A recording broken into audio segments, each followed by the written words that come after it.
I tried it in a Discord call and some other ways, but of course the only one I recorded was when I was sick with a cold.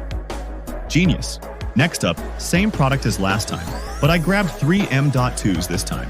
$8 each, money well spent. $8 is like 1 or 2 cups of coffee depending on the brand. But here, that same money gets you a PC part. Absolutely insane. And the best part? They actually work, so my PC finally doesn't feel like it's choking on Windows 11 with only 4 gigs of RAM.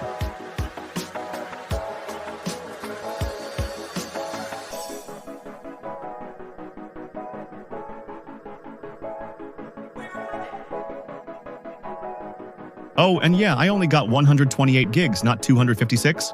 Cry about it, nerds. You're probably wondering, that's fake. It's just showing 128, but really only has 10 gigs. Well, hate to ruin your conspiracy, but nope, it's a legit 128. Take a look.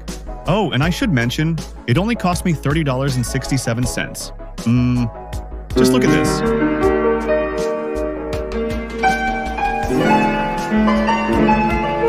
Oh, and for a fair, recent comparison, I noticed this too. And if you know, you know.